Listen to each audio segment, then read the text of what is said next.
কয়েকদিন আগে আমি গেছিলাম আমার এক আত্মীয়র বাড়িতে বিয়ের দাওয়াতের অনুষ্ঠানে। আর সেই অনুষ্ঠানে কিভাবে বরকে গেটে আটকানো হলো এবং কিভাবে বিয়ে পড়ানো হলো, খাওয়া দাওয়া থেকে শুরু করে সবকিছুই আজকে শেয়ার করব আপনাদের এই ভিডিওতে। তো হ্যালো বন্ধুরা, কেমন আছো তোমরা সবাই? আশা করি ভালো আছো। স্বাগত জানাচ্ছি আমার আরও একটি নতুন ব্লগ ভিডিওতে। একদিন আগে আমি গেছিলাম আমার এক আত্মীয়র বাড়িতে বিয়ের দাওয়াতের অনুষ্ঠানে। আর সেদিন খুবই বৃষ্টি হয়েছিল, রাতেও বৃষ্টি হয়েছিল এবং সকালেও বৃষ্টি হয়েছিল। এবারের গেটে এবং ভিতরের স্টেজে অনেক লাইটিং করা ছিল, অনেক সুন্দর ডেকোরেশন করা ছিল, কিন্তু যেহেতু বৃষ্টি হয়েছে সেজন্য একটু সমস্যা হয়েছিল। তো দুপুরের দিকে বৃষ্টি থামায় সবকিছু ঠিক করে নেওয়া হয়েছে।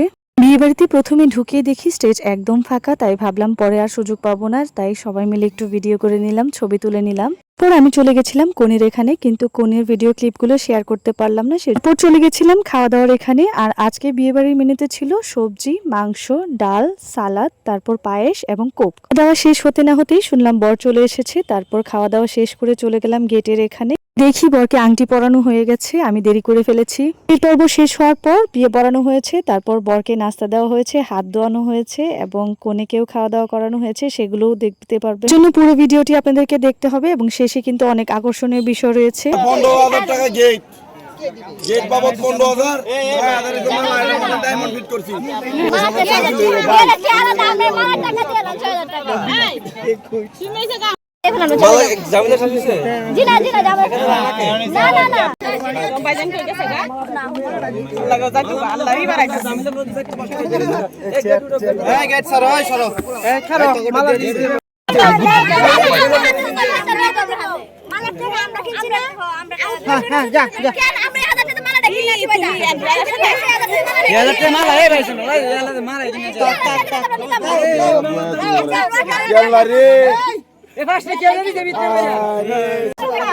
আমি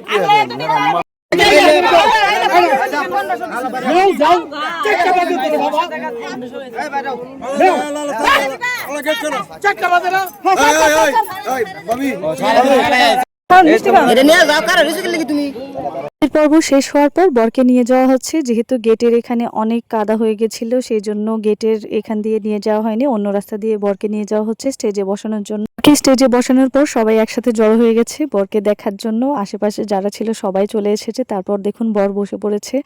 এখন বিয়ে পড়ানোর কাজ শুরু হবে। যেহেতু এটা মুসলিম বিয়ে, রেজিস্ট্রির কাজের পর দোয়া পড়া হবে এবং নামাজ পড়ানো হবে, তারপর বিয়ের কাজ সম্পন্ন হবে। আর বিয়ের কাজ সম্পন্ন হওয়ার পরে কিন্তু জামাইকে হাত ধোয়ানো এবং খাওয়া দাওয়া করানো হবে এবং কনেকেও খাওয়ানো হবে। এই যে এখন সবাই চলে এসেছে, এখানে রেজিস্ট্রির কাজ চলছে। রেজিস্ট্রি কমপ্লিট হয়ে গেছে এবং সবাই এখন দোয়া পড়ছে যাতে বর কনে চিরজীবন সুখী থাকে, সেই জন্য দোয়া পড়ছে। আপনারা অনেকেই জানেন যে মুসলিম বিয়েতে প্রথমে রেজিস্ট্রির কাজ কমপ্লিট করার পর মিষ্টি খাওয়ানো হয় এবং দোয়া পড়া হয়, বর কনেকে নামাজ পড়তে হয়। আর এভাবেই কিন্তু মুসলিম বিয়ের সমস্ত রীতিনীতি পালন করা হয়, বিয়ে সম্পন্ন হয়।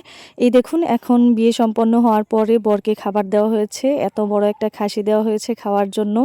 এটাকে আমরা আঞ্চলিক ভাষায় বলি সদরের খাবার। এটা অনেক স্পেশাল হয়। বর এবং বরের যে সঙ্গী সাথীরা থাকে তারা এই খাবারটা খেয়ে থাকে। এটা বরের জন্য একদম আলাদা স্পেশাল খাবার। অঞ্চলের রীতিনীতি এক এক রকম থাকে। আমাদের অঞ্চলে এভাবে বরকে সদরের খাবার দেওয়ার পর নাস্তা দেওয়া হয়, অনেক ধরনের পিঠা, তারপর পায়েস, অনেক কিছু দেওয়া হয়, পাঁপড়। এই খাবারগুলোর পরে তারপর এই খাবারের পরে আবার বরকে সবার সাথে খাওয়া দাওয়া করানো হয়। যেই খাবারগুলো সবাই বিয়েবাড়ির আয়োজনে যেই খাবারগুলো ছিল সবাই খায়। সাথে যারা এসেছিল বরের বন্ধুরা সেই খাবারটা রেডি করছে তারা খাওয়ার জন্য। এই খাবারের পরে কিন্তু নাস্তা দেওয়া হয়েছে বরকে। ভিডিওগুলোতে আমি গ্রামীণ জীবনচিত্র এবং কৃষিভিত্তিক বিভিন্ন টিপস এবং কৃষিভিত্তিক ভিডিওগুলো শেয়ার করে থাকি। তাছাড়া আমার লাইফস্টাইলের কিছু ব্লগ ভিডিও আপনাদের সাথে শেয়ার করে থাকি। আমার ভিডিওগুলো যদি আপনাদের কাছে ভালো লেগে থাকে তাহলে অবশ্যই আমার চ্যানেলটিকে সাবস্ক্রাইব করে পাশে থাকবেন। আমার ভিডিওর নোটিফিকেশন যাতে সবার আগে আপনার কাছে পৌঁছায় সেই জন্য অবশ্যই বেল আইকনটিতে প্রেস করে রাখবেন, তাহলে আমার ভিডিওগুলো সবার আগে আপনাদের কাছে পৌঁছে যাবে। এদিকে বরের খাওয়া দাওয়া হচ্ছে এবং অন্যদিকে কিন্তু কনেকে খাইয়ে দেওয়া হচ্ছে। বিয়ে বাড়িতে আসলাম কিন্তু কোনো ধরনের আনন্দ উৎসব নাচ গান আপনাদেরকে দেখাতে পারলাম না, কারণ সেটা রাতের বেলা হয়েছে যেখানে আমি ছিলাম না।